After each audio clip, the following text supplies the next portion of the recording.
সুন্দরভাবে তুমি ওযু বানাও। তুমি যখন ওযু বানাইতে থাকবা, আল্লাহ পাক রব্বুল আলামিন তোমার জীবনের সমস্ত গুনাহ মাফ করে দিবেন।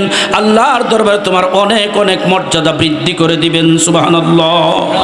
2 নম্বরে ওয়া কাসরাতুল খুতা ইলাল মাসাজিদ। 2 নম্বরে আল্লাহর হাবিব ফরমান, বেশি বেশি মসজিদের দিকে আসা যাওয়া। কোন দিকে? জোরে বলেন, কোন দিকে? না বাজারের দিকে? আজকে মুসলমানের কদম মসজিদের দিকে বেশি না বাজারের দিকে বেশি? অথচ আমি তো অনেক সময় বলি, দৈনিক বাজারে যাওয়ার জন্য কোনো মাইকিং করা হয় না, ডাকাডাকি করা হয় না, কিন্তু দৈনিক 5 বার মসজিদে আসার জন্য মাইকিং করা হয়। ঠিক কিনা? মুয়াজ্জিন সাহেব আল্লাহ পাকের প্রতিনিধি হইয়া আল্লাহ পাক রব্বুল আলামিনের পক্ষ থেকে ঘোষণা দিতে থাকে, হাইয়া আলাস সালাহ, ও যুবক ভাইরা, বৃদ্ধ বাবারা, আসো নামাজের দিকে আসো। হাইয়া আলাল ফালাহ, আসো তুমি সফলতার দিকে আসো, কামিয়াবির দিকে আসো। মুয়াজ্জিন ঘোষণা দিতেছে সফলতা একমাত্র নামাজের ভিতরে।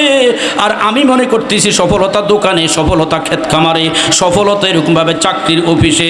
যার কারণে আল্লাহর এই আহ্বানকে আমি বৃদ্ধাঙ্গুলি দেখাইয়া আমি আমার কাজে রত আছি।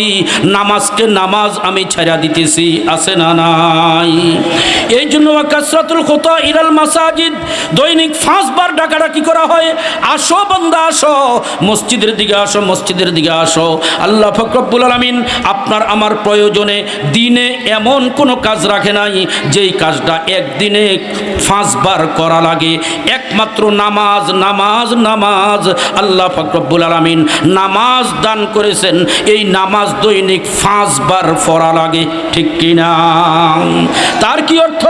একজন ইমানদার বান্দা যখন দৈনিক 5 বার নামাজগুলিকে জামাতের সাথে আদায় করার জন্য আল্লাহর ঘর মসজিদে 5 বার আসা যাওয়া করবে, তাহলে আজকে সে যত প্রয়োজনে হাঁটা চলা করেছে সব প্রয়োজনের তুলনায় মসজিদে আসা যাওয়ার কদমের সংখ্যা তার বেশি হইয়া যাবে। এই জন্য আল্লাহর হাবিব ফরমান, ওয়া কাসরাতুল খুতা ইলাল মাসাজিদ, মসজিদের দিকে বেশি বেশি যাওয়া, মসজিদে আসা যাওয়া বেশি বেশি করা। হাদিস শরীফে আসছে, আপনি যখন ঘরে বাড়িতে ওযু বানাইয়া সুন্দর করে পাক পবিত্র হইয়া মসজিদে নামাজের জন্য রওনা করেছেন, একজন হাজী সাহেব ঘরে বাড়িতে ইহরাম বেঁধে হজ করার জন্য রওনা করেছে। যেই ইহরামওয়ালা হাজী সাহেবের আমলনামা যেই পরিমাণ নেকি হবে, যখন আপনি ঘরে বাড়িতে ওযু বানাইয়া মসজিদে রওনা করেছেন, সেই পরিমাণ নেকি আপনার আমলনামায় জমা হইয়া যাবে। ইহরাম বেঁধে আপনি হজে রওনা করেছেন, ওযু করে মসজিদে রওনা করেছেন, এক সমান। এর জন্য বলতেছিলাম, ওয়া কাসরাতুল খুতা ইলাল মাসাজিদ, মসজিদের দিকে বেশি বেশি আসা যাওয়া করা। 5 ওয়াক্ত নামাজ, মসজিদ তো মুসল্লি দ্বারা ভরপুর হয়ে যাওয়ার কথা। ঠিক না বে ঠিক? কিন্তু অনেক সময় মসজিদে মুসল্লির অভাবে জমা তো হয় না। এরকম বহু মসজিদ আছে না নাই? কিন্তু না, ইমানদারের গতি, মুসলমান পুরুষের গতি যখন মসজিদের থেকে ফিরে দোকানপাটের দিকে চলে গেছে, হাট বাজারের দিকে চলে গেছে, তখনই মুসলমানদের জীবনে বিভিন্ন প্রকারের বালা মুসিবত, অশান্তি আসতে শুরু করেছে। ঠিক না বে ঠিক?